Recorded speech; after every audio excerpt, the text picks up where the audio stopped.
Para falar hoje, Romanos capítulo 11, a partir do versículo 22. Romanos capítulo 11, a partir do versículo 22. Vamos ler aqui então e a gente já começa. Romanos 11, 22 diz assim: Portanto, considere a bondade e a severidade de Deus. Severidade para com aqueles que caíram, mas bondade para com você, desde que permaneça na bondade dele. De outra forma, você também será cortado.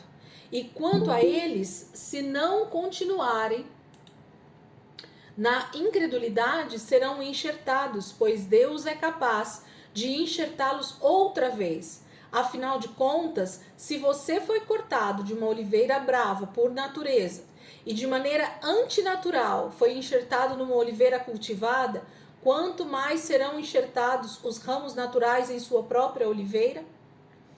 Irmãos, não quero que ignorem este mistério, para que não se tornem presunçosos. Israel experimentou um endurecimento em parte, até que chegue a plenitude dos gentios, e assim todo Israel será salvo.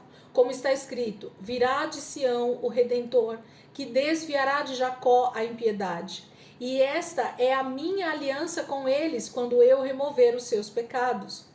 Quanto ao evangelho, eles são inimigos por causa de vocês, mas quanto à eleição, são amados por causa dos patriarcas, pois os dons e o chamado de Deus são irrevogáveis. Assim como vocês, que antes eram desobedientes a Deus, mas agora receberam misericórdia, graças à desobediência deles, assim também agora eles se tornaram desobedientes, a fim de que também recebam agora misericórdia, graças à misericórdia de Deus para com vocês. Pois Deus sujeitou todos à desobediência, para exercer misericórdia para com todos. Ó profundidade da riqueza, da sabedoria e do conhecimento de Deus! Quão insondáveis são os seus juízos e inescrutáveis os seus caminhos! Quem conheceu a mente do Senhor? Ou quem foi seu conselheiro? Quem primeiro lhe deu para que ele o recompense? Pois dele, por ele e para ele são todas as coisas. A ele seja glória para sempre. Amém. Então, esse aqui é o trecho que a gente finaliza o capítulo 11, e eu queria então que a gente pegasse esse restante desse texto para entender um pouquinho do que Deus está falando. Primeira coisa que eu quero colocar novamente aqui para nós, gente, é a eleição que existe sobre Israel, sobre a descendência de Abraão, sobre esse chamado que Deus fez a esse patriarca. Então, a gente não pode deixar de lado esse assunto, porque principalmente aqui na carta aos Romanos, Paulo é enfático. Chega a ser maçante, né? A quantidade de vezes que ele cita essas questões judaicas e gentílicas. O que Deus tem para judeus e o que Deus tem para gentios. Como Deus lida com judeus e como Deus lida com gentios. Isso fica marcante dentro do livro de Romanos. Então, quer entender um pouco mais sobre isso? Quer falar com alguém sobre essa questão Israel, gentios? Estude muito bem Romanos, né? Medite muito mais em Romanos, você vai ver o quanto Paulo nos enriquece com essas explicações, com essas edificações que ele faz com a gente através do entendimento sobre judeus e gentios. E aqui não é diferente, nós começamos o capítulo 11, ele falando sobre essa questão de que Deus não se arrependeu da promessa que ele fez para Israel. Deus também não jogou fora a promessa que ele fez para Israel. Deus também não simplesmente abortou, né, o que ele tinha para Israel, de forma nenhuma, pelo contrário. Há todo um processo de Deus, desde as primeiras negações, as primeiras vezes que Israel começa a pecar diante do Senhor e a se desviar da vontade de Deus, ali já no deserto, Deus já começa a provar aquele povo através de os 40 anos que eles ficaram no deserto, através dos exílios, através de tantas outras coisas que Deus foi fazendo ao longo da história. Então, entender o que Deus está fazendo com Israel é entender, inclusive, o que Deus está fazendo conosco também. Porque o texto aqui ele fica claro. Vamos só voltar para o versículo 17, para vocês entenderem aqui o que Deus está querendo falar conosco através do apóstolo Paulo. Versículo 17 de novo, só para a gente pegar o fio da meada, né? De onde nós começamos hoje, que é do versículo 22. 11 e 17. Se alguns ramos foram cortados e você, sendo oliveira brava, foi enxertado entre os outros e agora participa da seiva que vem da raiz da oliveira cultivada, não se glorie com esses ramos. Então, Paulo está dizendo no versículo 17, que a gente já falou um pouco na última aula, sobre essa questão dessa oliveira. Deus está usando aqui nesse momento, através de Paulo, uma árvore chamada oliveira. O que dá na oliveira? A oliva, né? A azeitona, que dela vai derivar o azeite.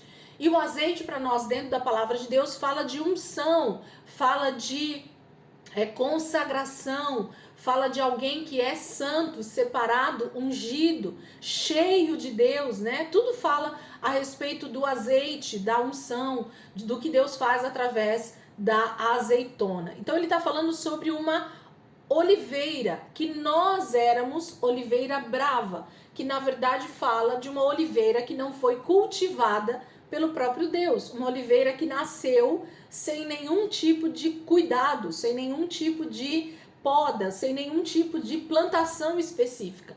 Essa éramos nós, essa oliveira brava, os gentios, o povo que não é judeu, o povo que não é descendente de Abraão de forma legítima, ok? De forma natural, vamos dizer assim. Mas Deus está dizendo assim, se eles foram cortados e nós, sendo oliveira brava, fomos enxertados nessa oliveira que é Israel, nessa oliveira que é o próprio povo de Deus, né?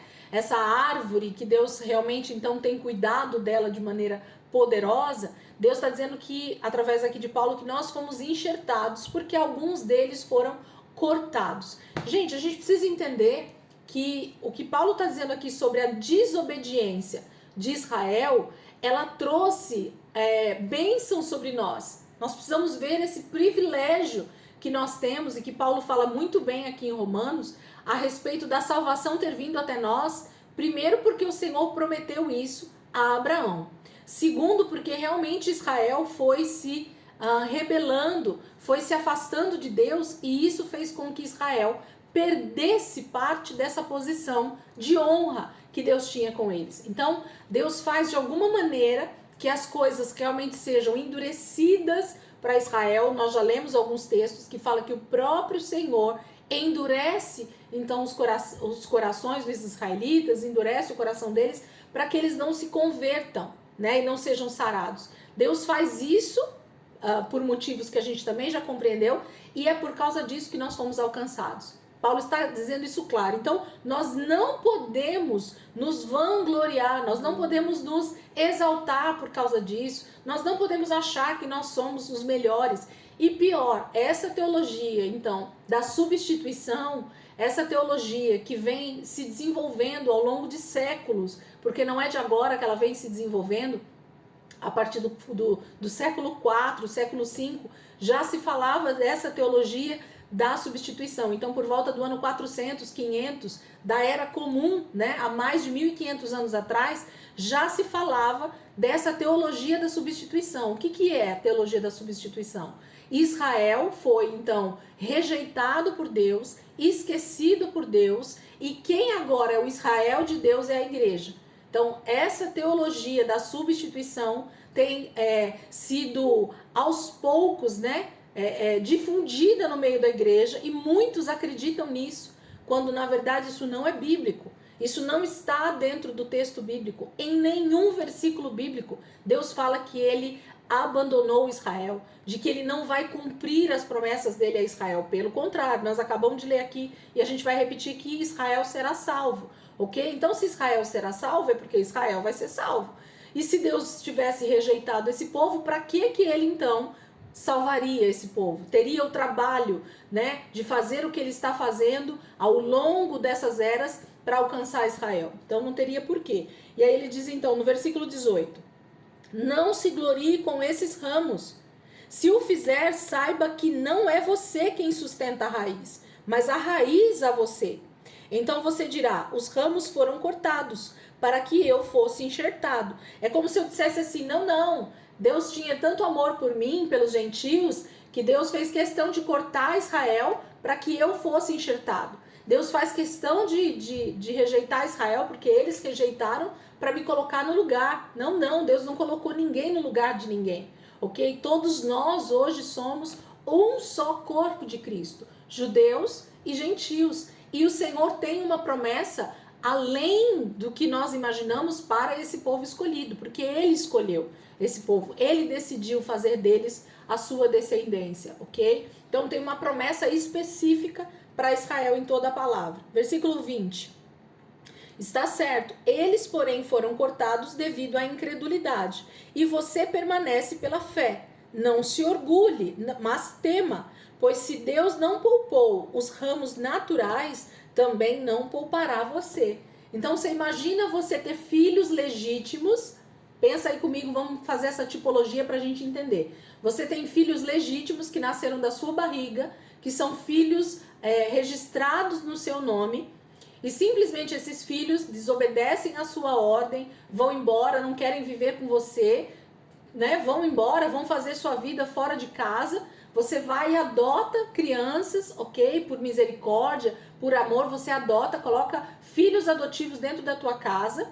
E aí quando esses filhos adotivos também crescem, começam a te desobedecer, de tal maneira você vai ter mais pena, mais piedade de pôr na rua um filho legítimo ou um filho adotivo.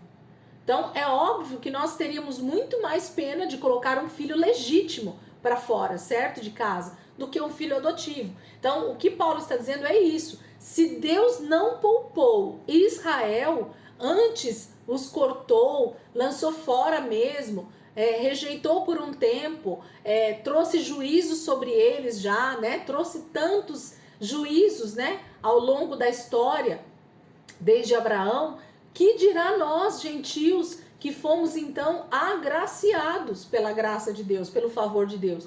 Então, no dia do juízo, o peso maior em todos os aspectos vai ser para Israel do que para nós, gentios.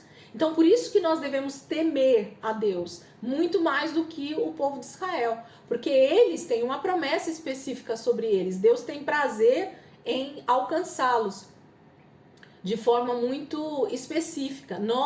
Deus nos amou assim como Ele amou toda a humanidade. Não estou dizendo que o amor de Deus é menor, gente. Entendam bem o que eu estou querendo dizer aqui, tá bom? Mas a gente precisa entender que Israel tem uma promessa específica e que nós, gentios, não podemos nos gloriar, a palavra de Deus diz. Nós não podemos ser presunçosos, né? Acharmos que nós somos os bambambãs, a igreja de Cristo é melhor do que Israel. Não, isso não é uma verdade espiritual, ok? Aí entra no 22 que nós lemos hoje, a gente começou. Portanto, considere a bondade e a severidade de Deus. Severidade para com aqueles que caíram, mas bondade para com você, desde que permaneça na bondade dele. Então Deus só não vai ser severo com você também se você permanecer na bondade dele. Se você permanecer fiel, se você permanecer obediente, porque senão Deus vai ser tão severo com você quanto ele foi com Israel. O juízo de Deus vai ser praticamente na mesma medida para judeus e gentios, sem nenhuma sombra de dúvida, ok? Mas existe uma promessa específica para Israel, então Deus vai ponderar a sua própria palavra. Deus não fez uma promessa para todas as nações no sentido de povo, ok? Mas ele fez para descendência de Abraão. E ele disse que a partir da descendência de Abraão é que todas as famílias da terra seriam abençoadas. Então a nossa bênção, ela só nos alcançou porque Israel é a promessa principal de Deus. Porque Abraão creu pela fé. Então tem muito mais a ver com essa credulidade, com essa unção que existe sobre eles, para que nós fôssemos alcançados então pelo Senhor também, ok? De outra forma, você também será cortado. Paulo está dizendo no finalzinho do 22 aí, né? De outra forma, você também será cortado. Deus não vai pensar duas vezes em cortar, lançar fora, que fala de juízo, que fala de morte eterna, que fala de inferno, se nós então não permanecermos nele pela fé e em obediência a ele, ok? Filhos desobedientes, infelizmente, são cortados e lançados fora, ok? A desobediência é o princípio de morte eterna para qualquer pessoa, seja judeus ou sejam gentios. 23. E quanto a eles, se não continuarem na incredulidade, serão enxertados, pois Deus é capaz de enxertá-los outra vez. Então, se Israel crer, eles serão enxertados novamente com toda certeza, sem nenhuma sombra de dúvida. Porque o que faz alguém ser salvo não tem a ver com a nacionalidade, lembra? Não tem a ver com ser judeu ou ser gentil. Todos precisam crer em Jesus como Senhor e Salvador das suas vidas. Todos precisam crer pela fé na palavra, na promessa de Deus, naquilo que Deus falou na sua palavra. Esse é o princípio de salvação. Então, se Israel, mesmo com toda a sua incredulidade, crer em Jesus, eles serão salvos. Ainda que tenham feito durante tantos e tantos e tantos anos rebeldias, ter ido contrário à palavra, não ter crido em Jesus, se no último momento eles crerem, eles serão salvos. E Deus vai fazer isso acontecer. Há promessas disso dentro da palavra, que Deus vai fazer com que eles sintam essa palavra viva dentro deles, esse véu que endurece o coração deles, essa escuridão, né? Essa maneira de ver de Israel sobre Jesus, ela vai ser mudada, porque o próprio Espírito de Deus vai se mover em favor daquela nação. Ele diz aí no 24, afinal de contas, se você foi cortado de uma oliveira brava por natureza e de maneira antinatural, nós é que não éramos para estar na oliveira, né, verdadeira, nós é que não éramos para estar ali enxertados, porque nós estávamos fora dessa árvore, fora desse povo, né, mas Deus nos plantou, nos enxertou de maneira antinatural. Foi enxertado numa oliveira cultivada. Deixa eu pegar o versículo, peraí, gente. 24, de novo. Afinal de contas, se você foi cortado de uma oliveira brava por natureza e de maneira antinatural foi enxertado numa oliveira cultivada, quanto mais serão enxertados os ramos naturais em sua própria oliveira? Então, Paulo faz uma pergunta, né? Vocês acham que realmente Deus vai deixar de fora os judeus, que são a sua promessa, que são um povo escolhido, é a sua noiva? Deus vai deixar essa noiva de fora das bodas? Jamais, ok? Paulo diz isso de forma enfática lá no primeiro versículo do capítulo 11. Pergunto, pois, acaso Deus rejeitou o seu povo? E ele responde, de maneira nenhuma, ok? Então é o próprio apóstolo Paulo quem está afirmando para nós essa eleição de Israel como noiva, como povo escolhido, como nação santa de Deus. Deus vai fazer. Aí ele começa dizendo então o que vai acontecer. Versículo 25. Irmãos, não quero que ignorem este mistério. Então ele fala de um mistério aqui, ó. Mistério, na cabeça da gente, fala de coisa escondida, né? De coisa que está oculta. Não. Paulo está revelando para nós esse mistério. Olha o que ele diz. Irmãos, não quero que ignorem este mistério. Qual, Paulo? Para que não se tornem presunçosos. Então Paulo vai nos revelar um mistério que talvez por algum tempo estava escondido, porque as pessoas não estudavam direito a palavra, mas Paulo agora começa a ensinar os irmãos em Roma justamente esse mistério, para que as pessoas, os gentios principalmente, não se tornem presunçosos, achando que só eles é que serão salvos. Olha o que ele diz. Israel experimentou um endurecimento em parte. Então, o endurecimento de Israel a respeito de Jesus, a respeito da obediência a Deus, a respeito do crer, né, de forma plena, é um endurecimento em parte, não é pleno. Até que chegue o que, gente? A plenitude dos gentios. Olha que tremendo Deus está falando para nós sobre um mistério. Sabe até quando que Israel vai estar endurecido? Sabe até que momento Deus vai permitir que Israel não veja Jesus como Messias, como Cristo, como realmente o Filho de Deus? Até o momento que Deus salvar o máximo possível de gentios. Até a plenitude dos gentios. Até que toda a terra seja cheia da evangelização, seja cheia da vontade de Deus em salvação. Então até que Deus salve muitos gentios. Por quê? Porque, gente, a volta de Jesus está atrelada quase que diretamente a Israel se converter. Então, um dos grandes sinais da volta de Jesus é um avivamento pleno e absoluto em Israel. Então, a hora que Israel começar a se converter em massa, a hora que Israel realmente reconhecer Jesus como Senhor e Salvador da sua vida, então nós podemos ficar extremamente atentos. Jesus está voltando. Esse para mim é um dos principais sinais da volta de Jesus. Israel sendo então chamado ao arrependimento, eles reconhecendo Jesus como Messias. Já existe um plano de salvação sendo realmente derramado nos 4 cantos da terra a respeito de judeus.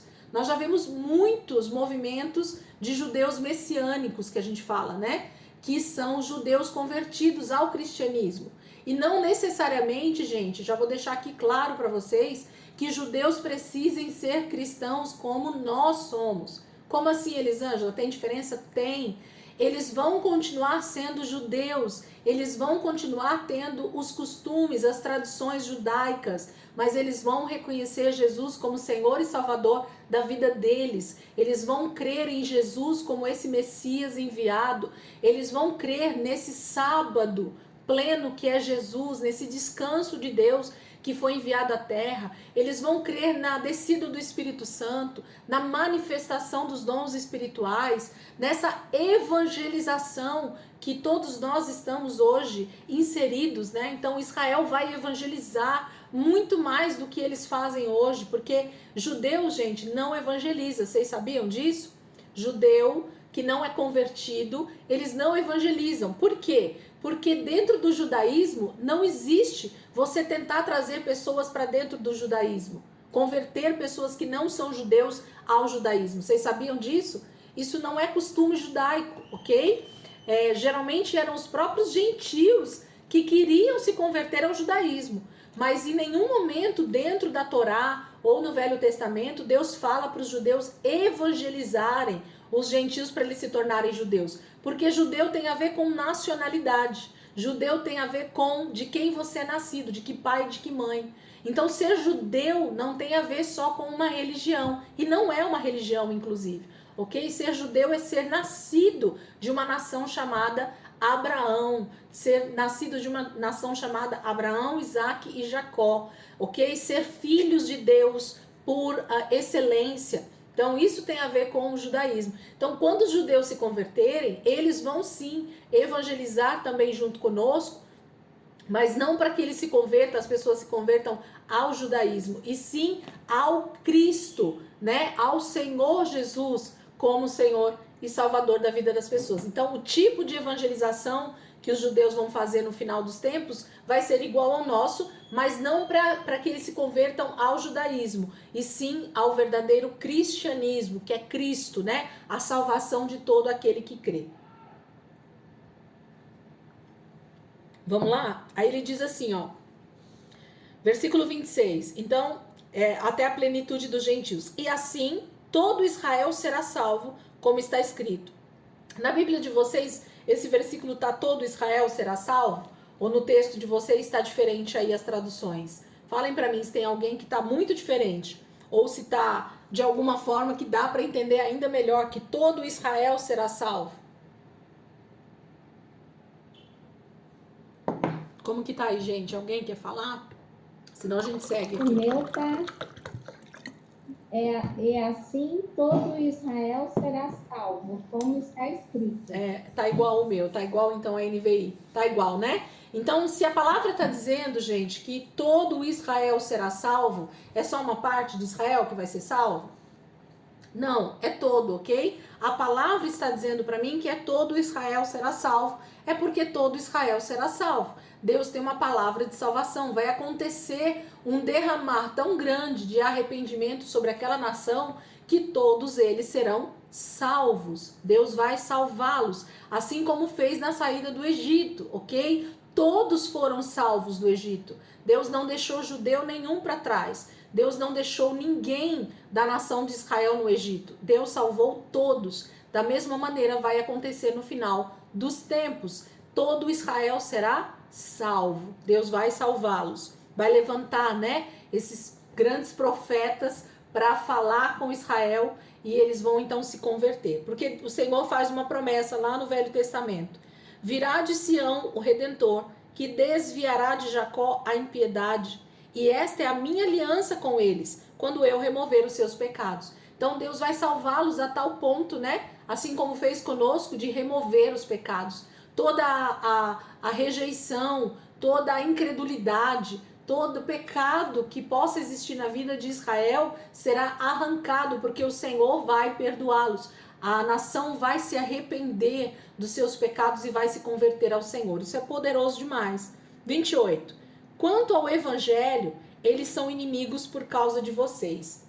Se eu pudesse parar aqui, gente, e a gente ficar algum tempo analisando esse versículo, eu diria para vocês que nós estamos numa situação bem complicada, tá? Porque quando Paulo está dizendo isso, nós estamos no 1º século ainda, ok? Nós estamos na primeira era da igreja ainda, por volta do ano 60 e pouco, né? Quer ver? Deixa eu pegar aqui no início do livro, pra gente pegar a idade exata. Ano 56, 58, né? Então nós estamos ali no ano 60 depois de Cristo. 1º século ainda, ok? Metade quase do 1º século, nem havia fechado esse primeiros 100 anos de evangelho. E Paulo, olha o que Paulo já diz. Quanto ao evangelho, eles são inimigos por causa de vocês. Paulo está dizendo que os judeus, eles são inimigos do evangelho por nossa causa. Como assim, Paulo? O que você está querendo dizer com isso? Imagina a igreja em Roma, né, os irmãos lá em Roma, recebendo uma carta com um texto como esse. Quanto ao evangelho, quanto às boas notícias, né, quanto à pregação dessas boas notícias, eles são inimigos do evangelho, dessa pregação, por causa de vocês. Por que ele diz isso para nós? E esse então é o grande alerta que fica para a igreja já há 2000 anos. Gente, se tem uma coisa que cristão convertido, gentios principalmente, fazem, é justamente jogar pedras em judeus. E desde o 1º século isso acontece. Então, todos os gentios que se convertiam, principalmente, eles olhavam para Israel como o grande inimigo de Deus. Em todos os sentidos, gente. Para quem conhecia a cultura, para quem conhecia a história de Israel, por exemplo, judeus que se convertiam ao cristianismo e que aí realmente viravam a cabeça, né? Se tornavam cristãos tão fanáticos que eles começavam a falar mal contra o seu próprio povo. Falar que eram os... Quem já ouviu isso? Eu acredito que muitos de vocês já ouviram isso, ó. Prestem atenção aqui comigo. Quantos já ouviram dizendo assim, Israel matou Jesus lá em Jerusalém? Quantos? Quantos de nós já não ouvimos isso, né? Falando que foi Israel, foram os judeus que mataram Jesus ali no Calvário. E não que isso não seja uma verdade, gente. Não que isso realmente não seja uma realidade. Foram realmente os fariseus, os judeus daquele tempo que falaram para Pilatos, para Herodes, para crucificar Jesus, ok? Não há um erro nessa interpretação desse texto. Só que usar isso para se vangloriar de agora ser convertido e todo Israel ser massacrado, ser julgado por causa disso, aí está o erro. Então, o que os cristãos desse 1º século e depois ao longo dos próximos séculos, isso só se intensificou e ficou ainda mais evidente no 3º e 4º século e daí para frente foi só piorando.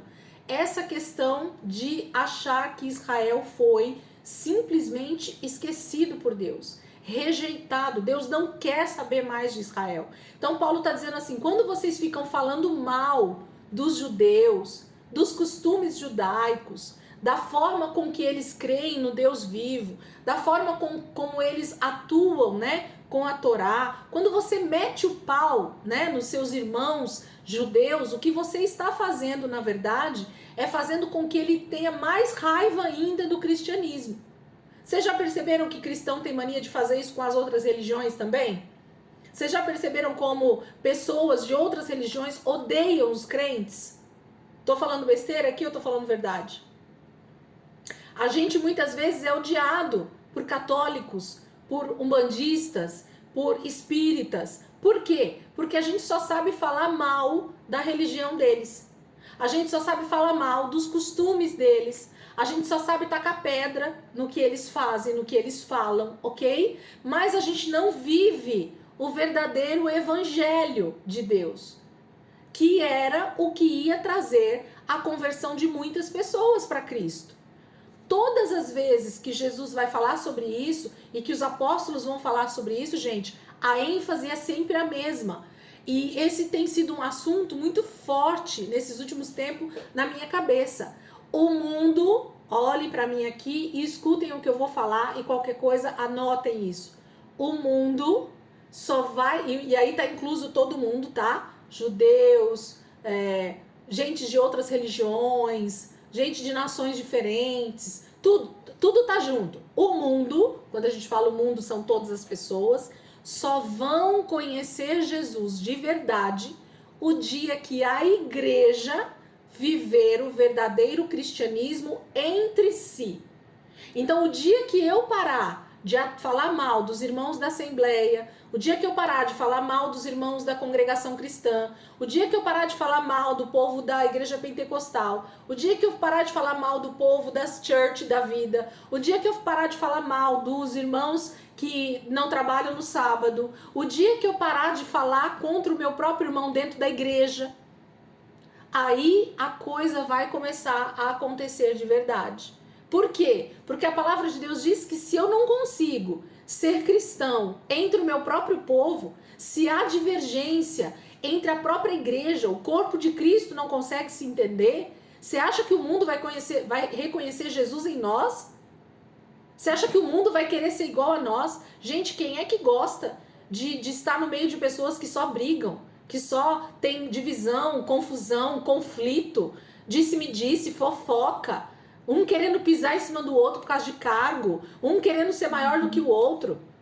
É assim, é assustador esse mundo que nós vivemos do cristianismo, que não é cristianismo, ok? Jesus em momento nenhum falou a respeito desse tipo de comportamento dentro do corpo de Cristo, ok? Justamente Jesus nos dá o exemplo pegando homens de diversos tipos de segmentos na sociedade e colocando eles todos juntos para serem treinados a viver como corpo.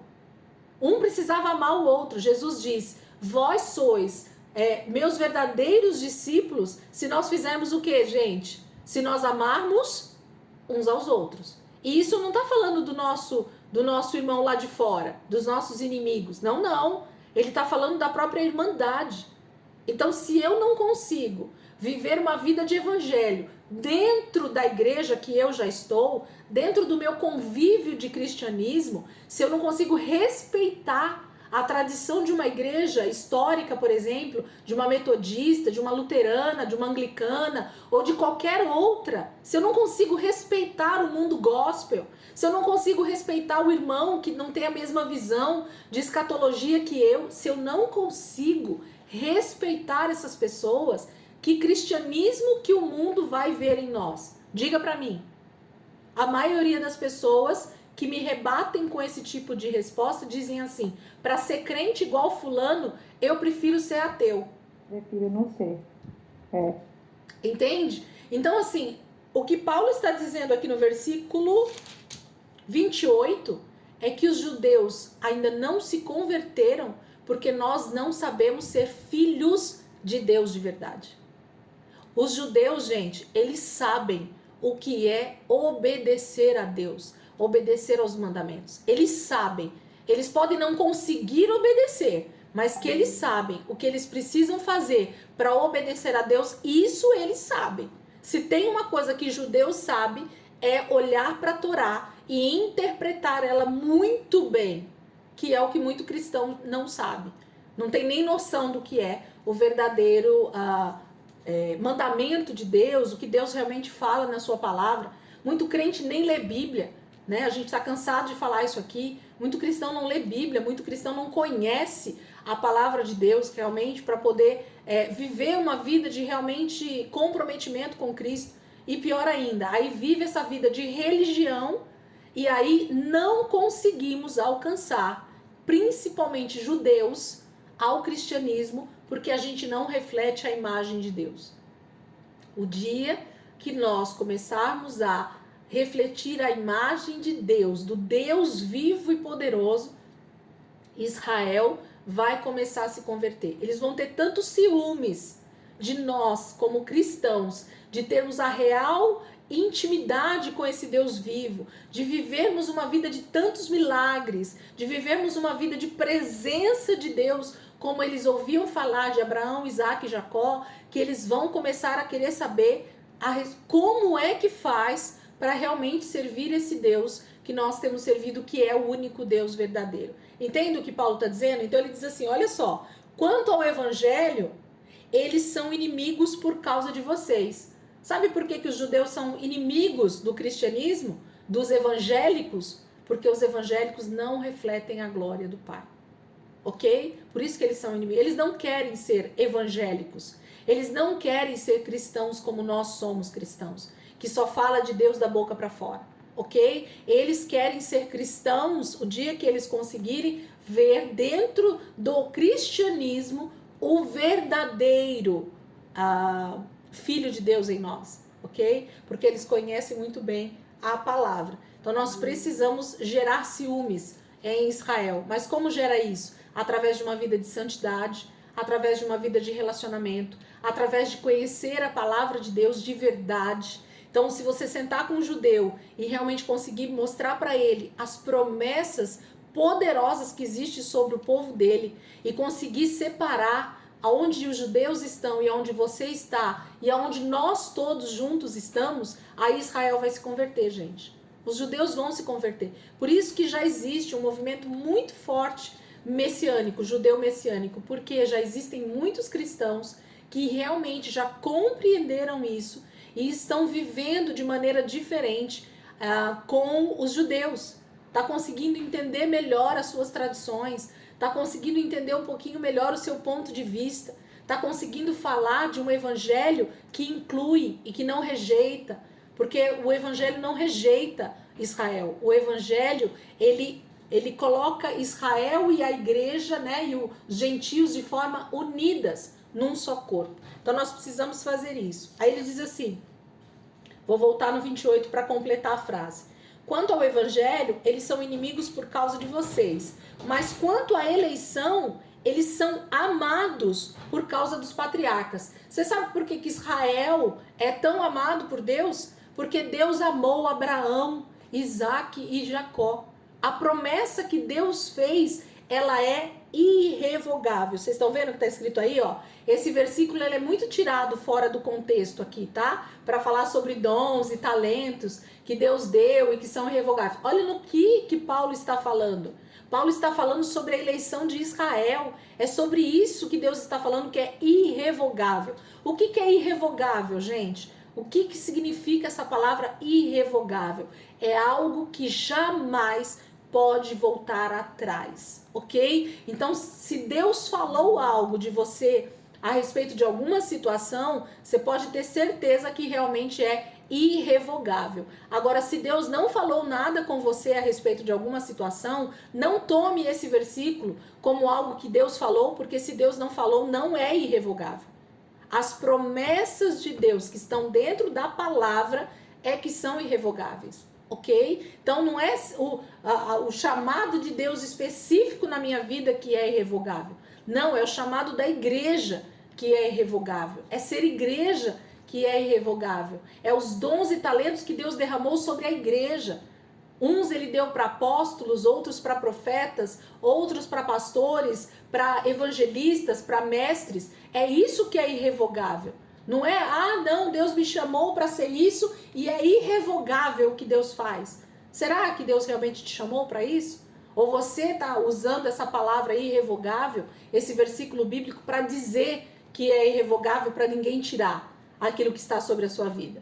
Entende? Então, muito cuidado com o texto fora de contexto, porque pode virar pretexto, tá bom? Então, vamos lá. pois os dons e o chamado de Deus são irrevogáveis. Quem Deus chamou, gente, na antiga aliança? Abraão, Isaac e Jacó.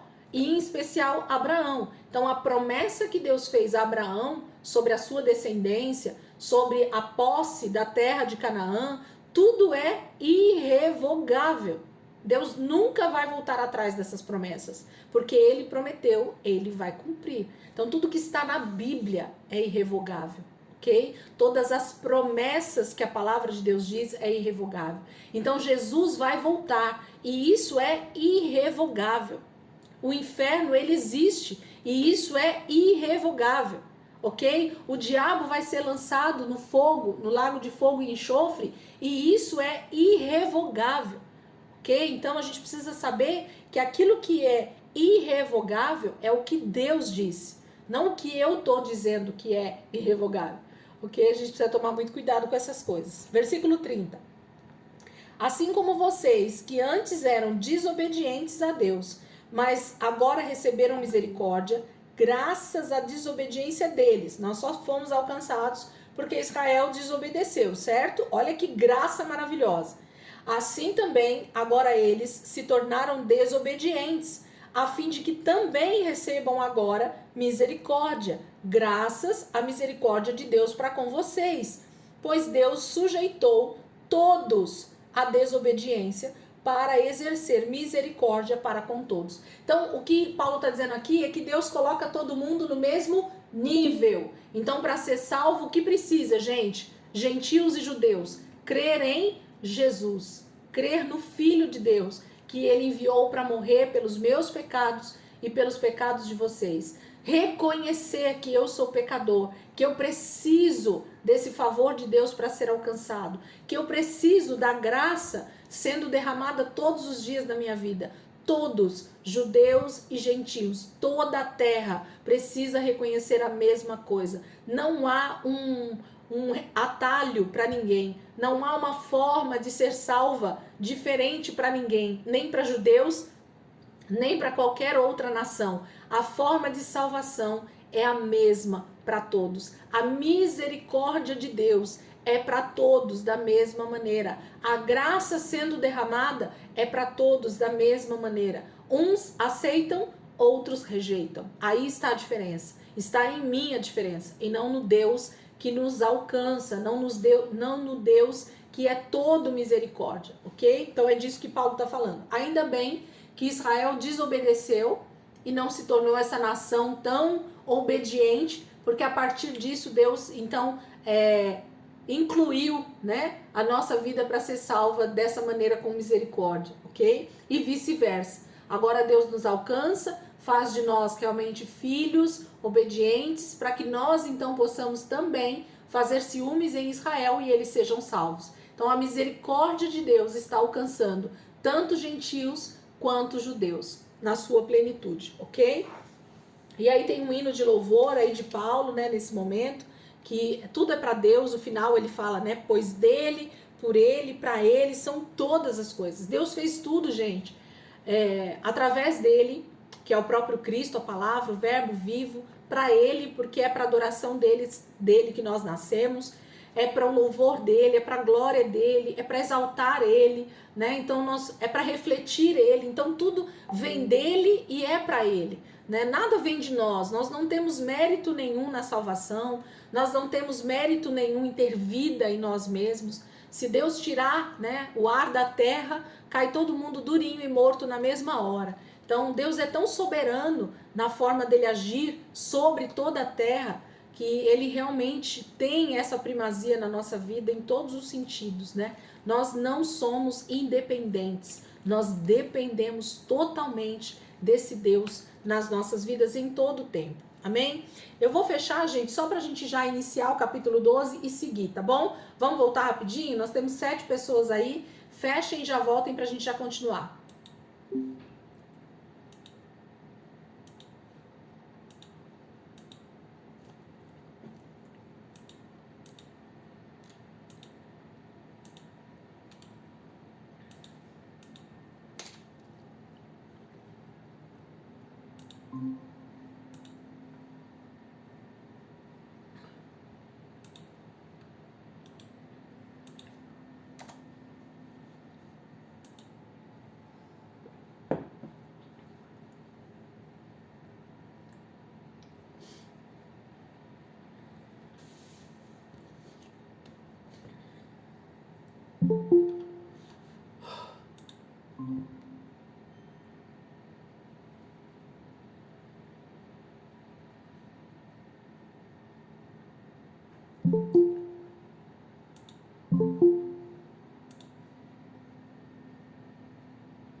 Vamos lá, gente, capítulo 12, então, vamos ler. Eu já vou ler ele todo, e aí pra gente já ter uma compreensão do texto, e a gente então falar um pouquinho dele, tá bom? Capítulo 12 de Romanos, um texto muito conhecido, por isso que eu vou ler ele inteiro, e a gente então vai destrinchar isso daqui. Romanos 12, 1 diz assim: Portanto, irmãos, rogo pelas misericórdias de Deus, que se ofereçam em sacrifício vivo, santo e agradável a Deus. Este é o culto racional de vocês. Não se amoldem ao padrão deste mundo, mas transformem-se pela renovação da sua mente, para que sejam capazes de experimentar e comprovar a boa, agradável e perfeita vontade de Deus. Por isso, pela graça que me foi dada, digo a todos vocês: ninguém tenha de si mesmo um conceito mais elevado do que deve ter, mas ao contrário, tenha um conceito equilibrado, de acordo com a medida da fé que Deus lhe concedeu. Assim como cada um de nós tem um corpo com muitos membros, e esses membros não exercem todos a mesma função, assim também em Cristo, nós, que somos muitos, formamos um corpo, e cada membro está ligado a todos os outros. Temos diferentes dons de acordo com a graça que nos foi dada. Se alguém tem o dom de profetizar, use-o na proporção da sua fé. Se o seu dom é servir, sirva. Se é ensinar, ensine. Se é dar ânimo, que assim faça. Se é contribuir, que contribua generosamente. Se é exercer liderança, que a exerça com zelo. Se é mostrar misericórdia, que o faça com alegria. Versículo 9, 12, 9. O amor deve ser sincero. Odeiem o que é mal. Apeguem-se ao que é bom. Dediquem-se uns aos outros com amor fraternal. Prefiram dar honra aos outros mais do que a vocês. Nunca falte a vocês o zelo. Sejam fervorosos no espírito. Sirvam ao Senhor. Alegrem-se na esperança. Sejam pacientes na tribulação. Perseverem na oração. Compartilhem o que vocês têm com os santos em suas necessidades. Pratiquem a hospitalidade. Abençoem aqueles que os perseguem. Abençoem-nos, não os amaldiçoem. Alegrem-se com os que se alegram e chorem com os que choram. Tenham uma mesma medida uns para com os outros. Não sejam orgulhosos, mas estejam dispostos a associar-se às pessoas de posição inferior. Não sejam sábios aos seus próprios olhos. Não retribuam a ninguém mal por mal. Procurem fazer o que é correto aos olhos de todos. Façam todo o possível para viver em paz com todos. Amados, nunca procurem vingar-se, mas deixem com Deus a ira, pois está escrito: minha é a vingança, eu retribuirei, diz o Senhor. Ao contrário, se o seu inimigo tiver fome, dê-lhe de comer. Se tiver sede, dê-lhe de beber. Fazendo isto, você amontoará brasas vivas sobre a cabeça dele. Não se deixem vencer pelo mal, mas vençam o mal com o bem. Então, Paulo faz aqui para nós quase que uma receita de bolo, né? De uma vida de um verdadeiro cristão, ou de uma verdadeira caminhada dentro do cristianismo. Eu falo que se a gente pegasse só o capítulo 12 agora de Romanos e nós fizéssemos uma grande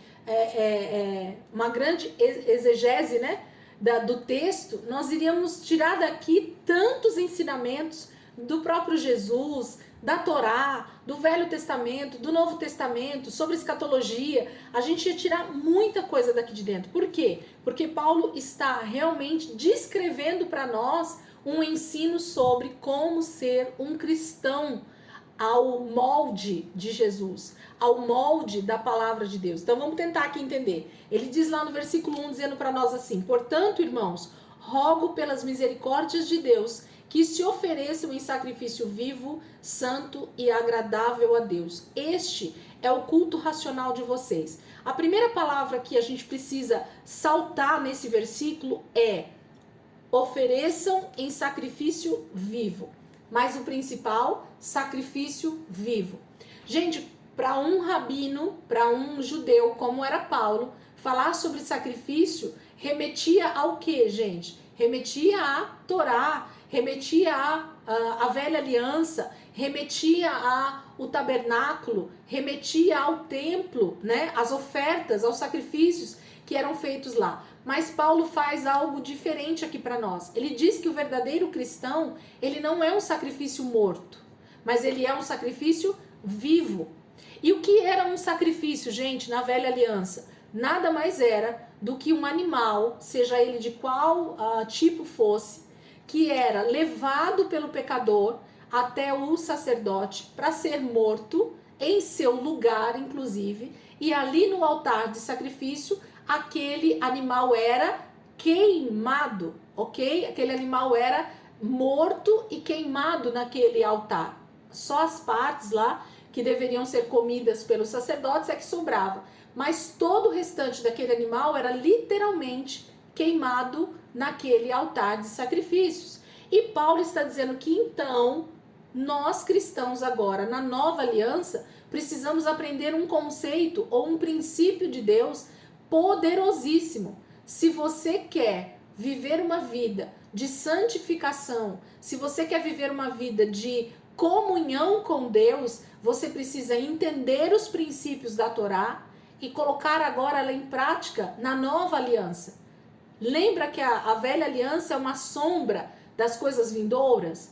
Agora, quem é esse sacrifício vivo, todos os dias, queimando no altar, como muitos músicos aí falam, né? Que querem queimar, deixa queimar, e tantos louvores que falam sobre essa questão do queimar, né? Será que nós realmente estamos dispostos a queimar nesse altar que nós estamos falando? E, infelizmente, o nome altar, né, também ficou um pouco distorcido, porque o que era o altar de sacrifício, gente, na velha aliança? Era como se fosse uma grande churrasqueira, se fosse falar nos nossos dias de hoje, certo? Nada mais era do que uma grande churrasqueira ao ar livre, ali dentro do tabernáculo ou dentro do templo, aonde se sacrificava e queimava esses animais. Para quê? Para que aquela pessoa que tinha levado aquele sacrifício para ser queimado, fosse então purificado dos seus pecados. Então, na verdade, hoje o cristão, ele não quer sacrificar nada. Piorou ele mesmo. Piorou a sua própria vontade. Piorou ser um sacrifício vivo diário. Então, quando eu me apresento a Deus, eu preciso todo o tempo saber que existiu sim um cordeiro mudo de Deus que morreu em meu favor e que por causa disso, a palavra de Deus diz que eu estou crucificado com Cristo. Será que você está lá na cruz mesmo? Será que eu e você estamos na cruz de verdade? Será que nós fomos realmente sacrificados, crucificados, na verdade, com Cristo? Será que eu morri mesmo lá na cruz? Por quê? Porque se eu morri na cruz, então eu sou um sacrifício, só que eu estou vivo. Então o que acontece? Olha a dupla interpretação se nós não prestarmos atenção aqui. Paulo está dizendo que ao mesmo tempo eu devo ser um sacrifício, mas um sacrifício o tempo todo o quê? Vivo. Então, na verdade, eu preciso sim colocar alguma coisa para queimar, mas não é a minha vida em Deus, não é o meu espírito, e sim justamente tudo aquilo que me leva para mais longe de Deus, que são as minhas práticas de carnalidade, que são as obras da carne, que são as minhas próprias vontades, que é o meu eu, que muitas vezes tenta acordar lá do túmulo e volta a ficar muito vivo. Então, Paulo está nos chamando para um verdadeiro cristão clamar pelas misericórdias de Deus. Portanto, irmãos, rogo, eu peço, eu clamo pelas misericórdias de Deus de que vocês se ofereçam. Tem uma disposição pessoal. Quem decide se oferecer sou eu mesmo.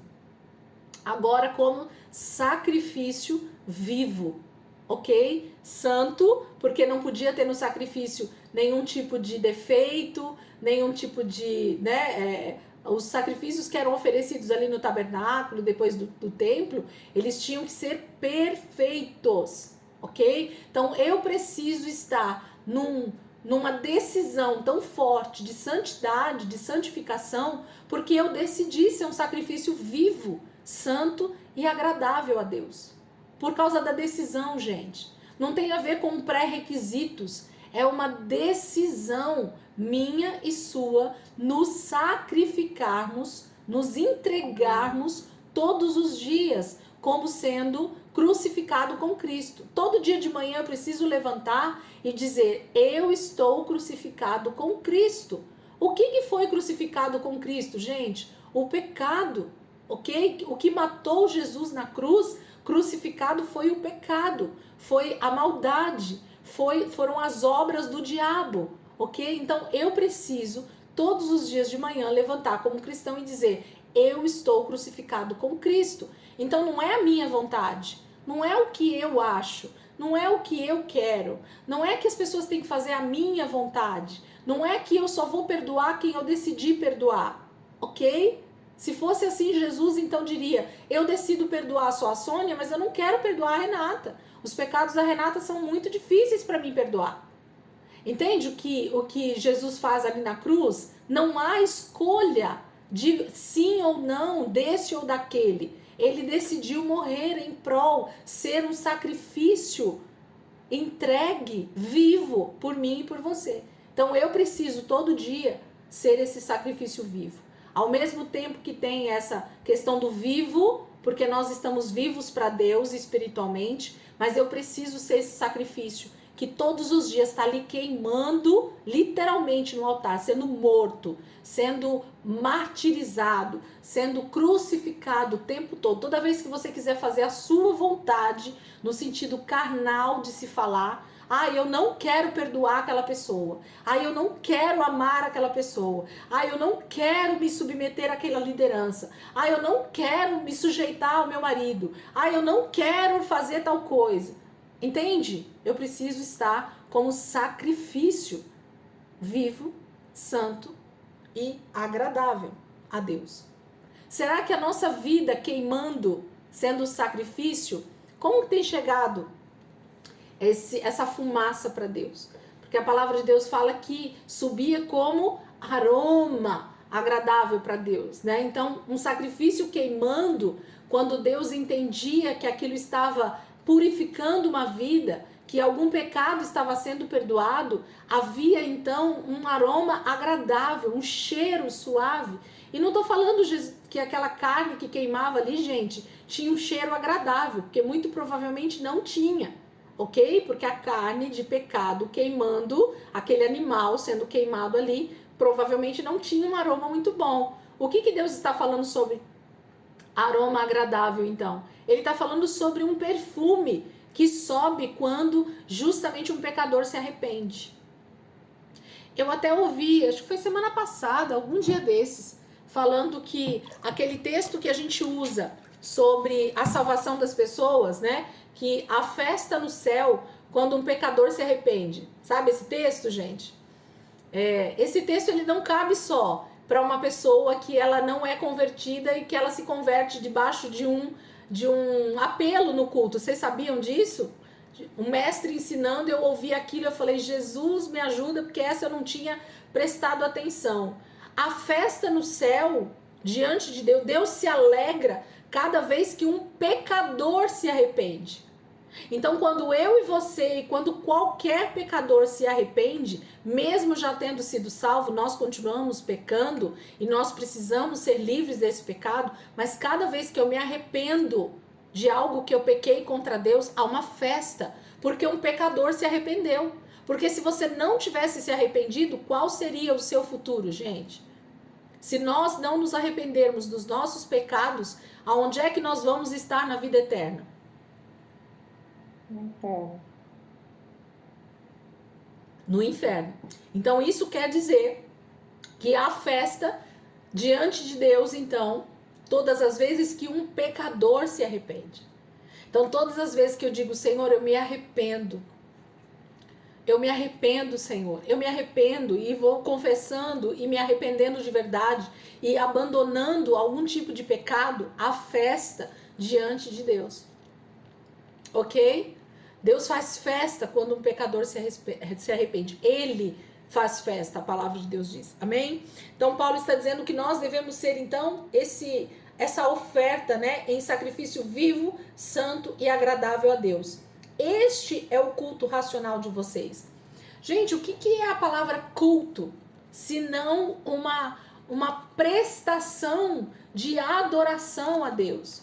Quando nós adoramos a Deus com a nossa santificação, quando nós adoramos a Deus com a nossa maneira santa de viver, nós estamos dando o nosso culto a Deus. Nós estamos adorando somente a Deus. Quando nós realmente reconhecemos o Senhor, Deus, como nosso único Deus sobre a nossa vida, nós já estamos fazendo o nosso culto racional. É pensar, é fazer teologia correta, é pensar sobre Deus de forma racional, com a nossa mente, com o nosso intelecto. Isso é dar um culto racional. Então, quando eu sei que eu preciso me converter, quando eu sei que eu preciso me arrepender de algo, e eu então tomo essa decisão e faço aquilo que precisa fazer, a palavra está dizendo que isso é um culto racional a Deus.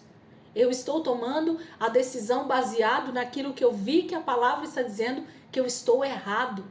Então, se até hoje eu e você tínhamos o costume de condenar alguns irmãos de outras igrejas por causa de tradição, por causa de tantas outras coisas, que a gente possa se arrepender e dizer, Senhor, o teu corpo é santo.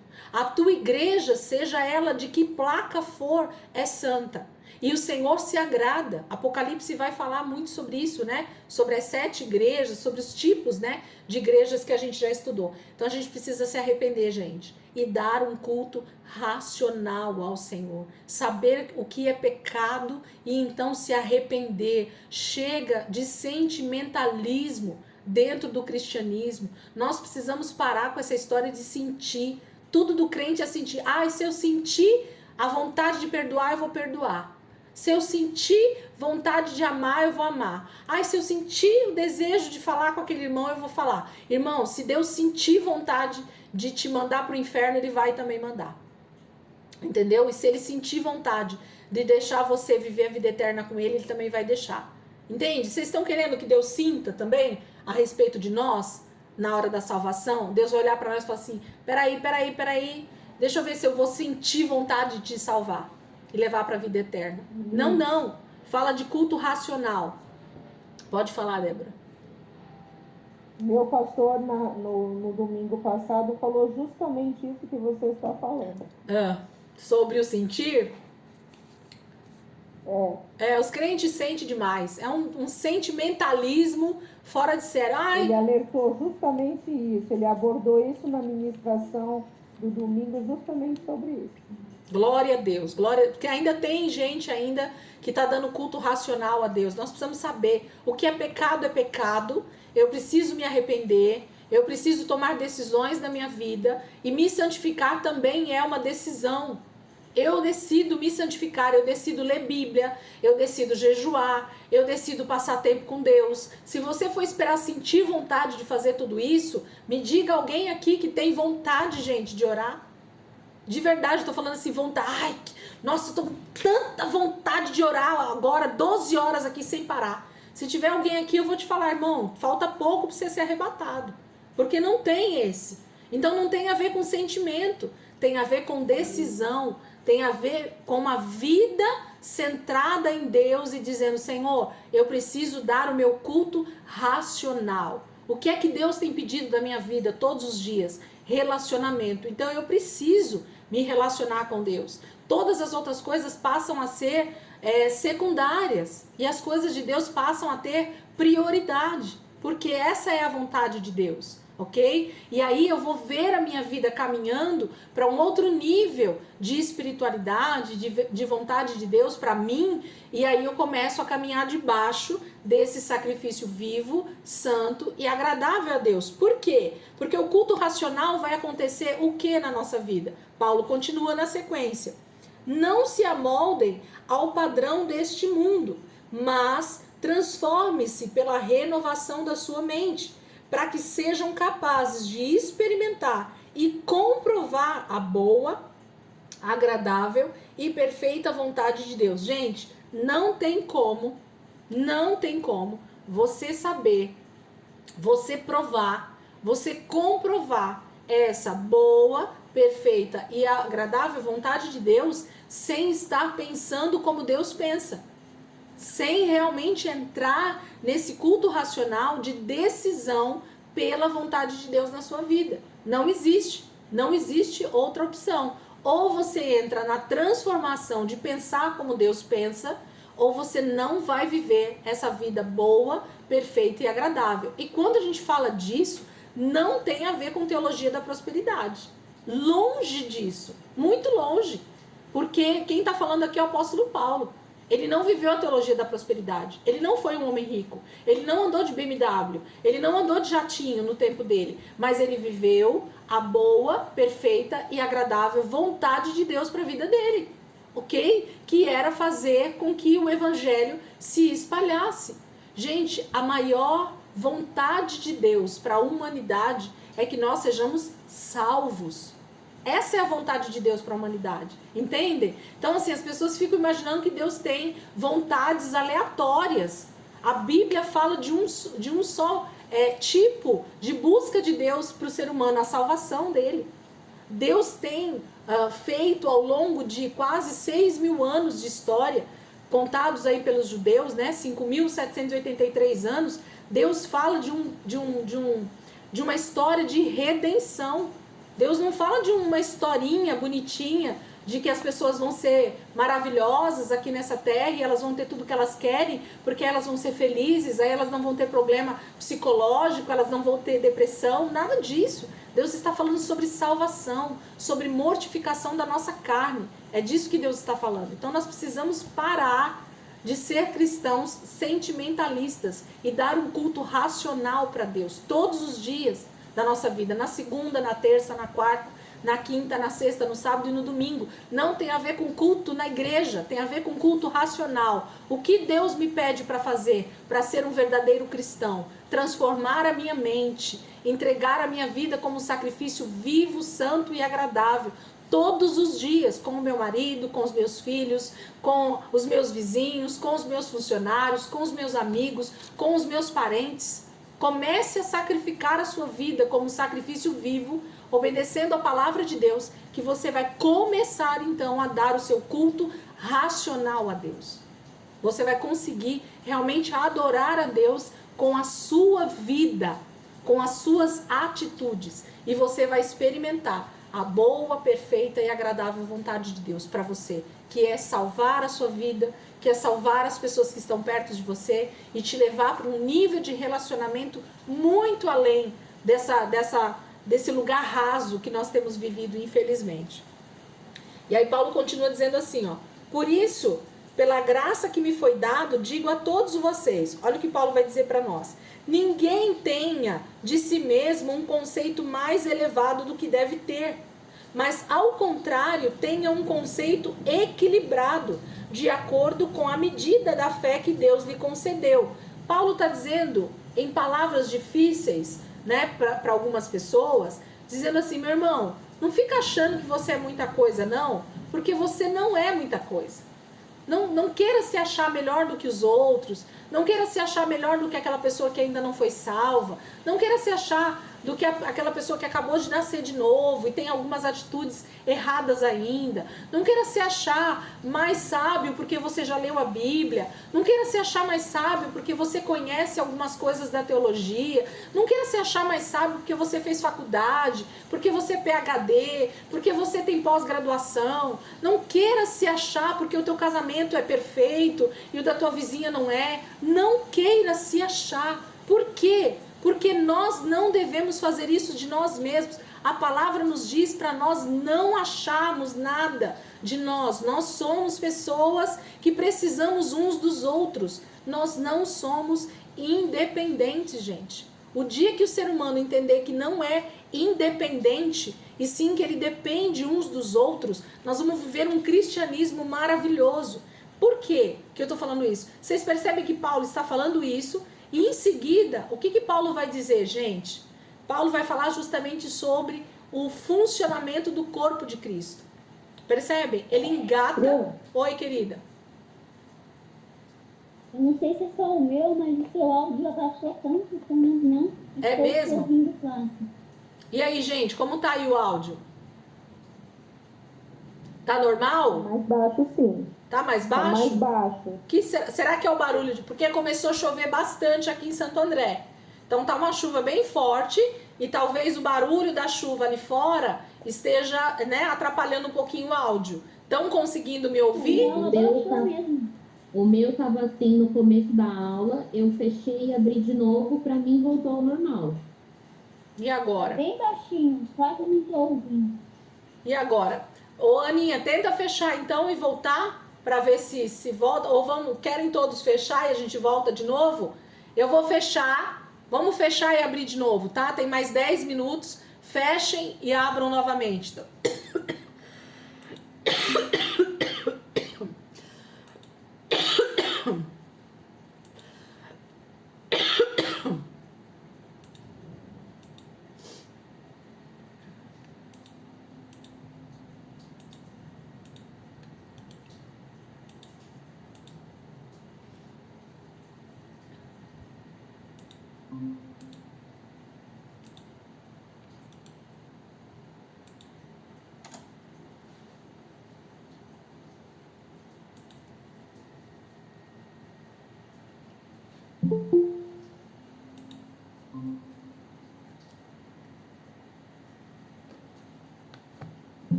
Vamos ver aí como é que tá o áudio, gente. Vê aí, Aninha, se melhorou.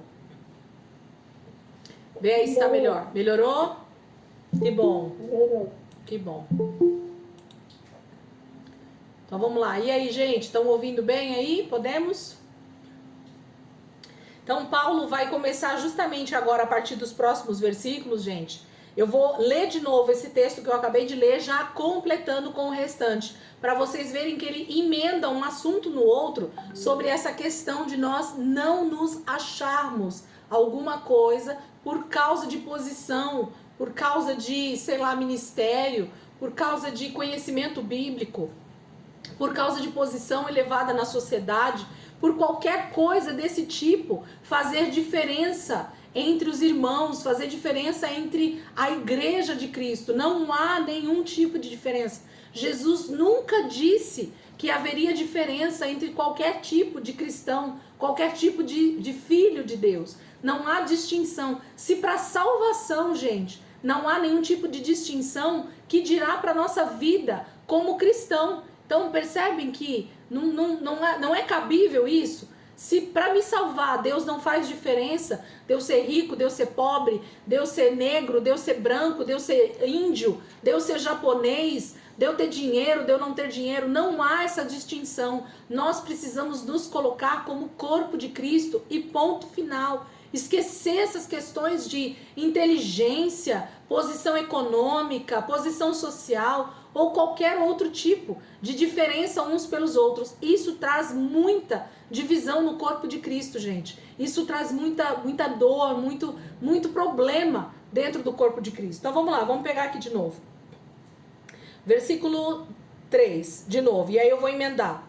Por isso, pela graça que me foi dada, digo a todos vocês, ninguém tenha de si mesmo um conceito mais elevado do que deve ter, mas ao contrário, tenha um conceito equilibrado, de acordo com a medida de fé que Deus lhe concedeu. Paulo está dizendo assim, vai vivendo de acordo realmente com aquilo que Deus for despejando em você, na sua vida. Se Deus te der muitos dons, é porque você vai precisar servir muitos irmãos.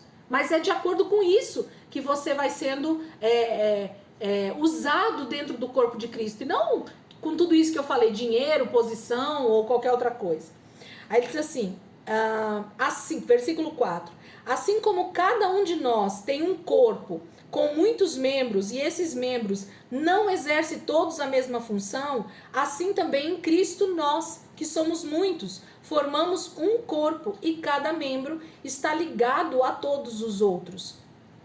Então Paulo começa a falar sobre essa questão do corpo e eu preciso que você realmente olhe para você mesmo, para o seu corpo físico, para o corpo humano e perceba, gente, o quão complexo o corpo humano é na sua totalidade, né?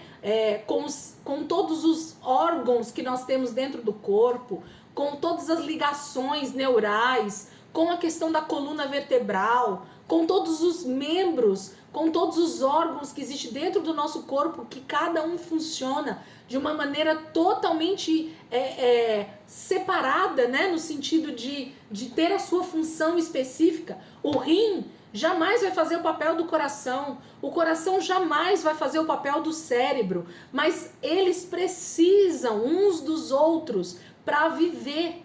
Não há possibilidade de viver no corpo humano sem todos os órgãos funcionando de forma sistemática, ok? Então, nós cristãos precisávamos entender essa palavra de forma muito profunda, todos os dias, não é um dia só não, essa palavra precisava ser um momento de meditação para nós, toda manhã, todo dia, que a gente fosse pensar em viver como cristãos, como igreja de Cristo, a gente precisava pensar nisso, nesse corpo que funciona muito bem, mas desde que um entenda que o outro depende do outro.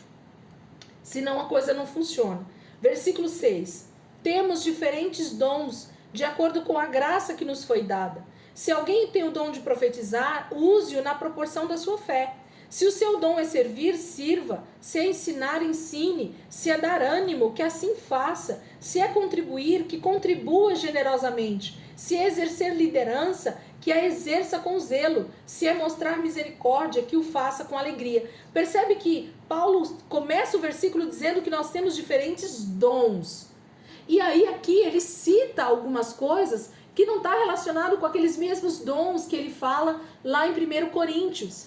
Por quê? Porque, na verdade, gente, dons, eles existem em diversos níveis na nossa vida. Existem os dons que nós chamamos de dons espirituais, que é a profecia, que é o dom da revelação e todos os outros, a cura, né? Mas existem os dons que eles são como se fossem ajudadores de todos os outros, né? Então tem o dom da misericórdia, o dom da liderança, o dom da contribuição, o dom de servir. Olha, gente, Paulo lista coisas que para nós, se nós falarmos assim, Soninha, o seu dom é servir, né? A gente pode falar assim, nossa, mas que dom difícil esse, né? O do outro é profetizar, o meu é servir, então só eu que tenho que servir. Percebe como ele coloca no mesmo patamar, olha só, ele coloca no mesmo nível alguém que profetiza com alguém que está servindo simplesmente uma água para um irmão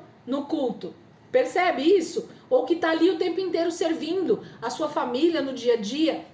Deus passa, Paulo passa uma régua, gente, de medir no mesmo nível para qualquer tipo de dom e ministério que a gente possa exercer dentro do corpo de Cristo.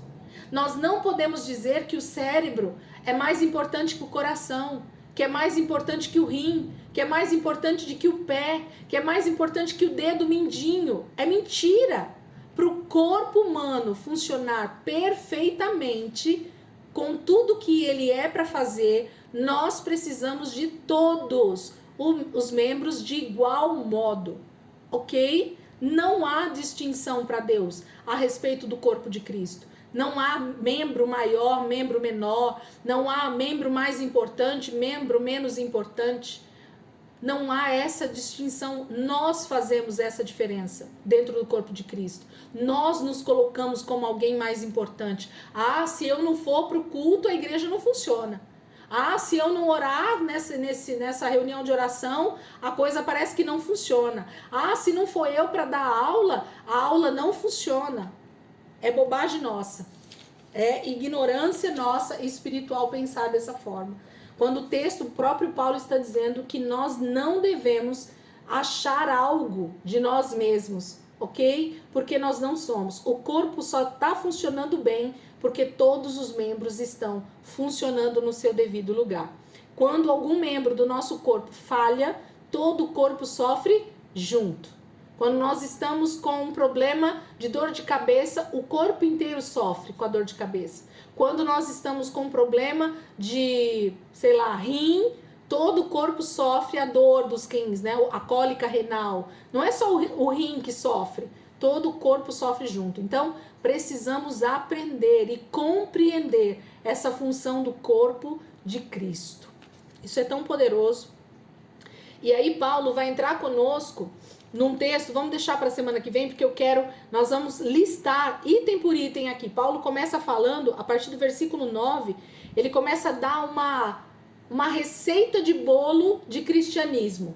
Então ele começa quase que dar uma segunda tábua dos 10 mandamentos. Sabe assim, se a gente pudesse dizer o quão maravilhoso é esse texto que Paulo começa a descrever no capítulo 12, a partir do versículo 9, sobre o que é ser cristão de verdade. E aí ele começa a colocar coisas que geralmente não estão no nosso cardápio de cristianismo. Não estão, ok? A gente geralmente negligencia praticamente 90% dessa receita de bolo que Paulo dá aqui para nós em Romanos 12. Então nós precisamos compreender ser corpo, precisamos compreender, mudar a nossa mente, transformar a nossa mentalidade, dar o nosso culto racional, ser sacrifício vivo a Deus, literalmente queimando ali o tempo inteiro a nossa carnalidade, o nosso eu, para que Romanos 12, 9 até o versículo 21 comece a ser uma verdade para nós. É por isso que Paulo vai continuar no versículo 9 falando tudo isso aqui para nós. Amém? Eu vou finalizar aqui para a gente não esticar a aula.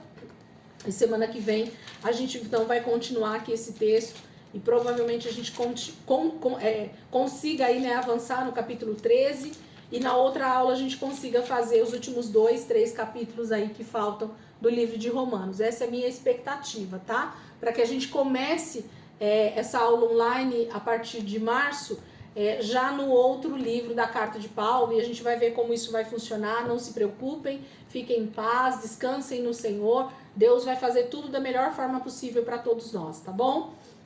Alguém quer orar? Pode abrir o microfone aí e orar por nós, senão eu vou orar aqui.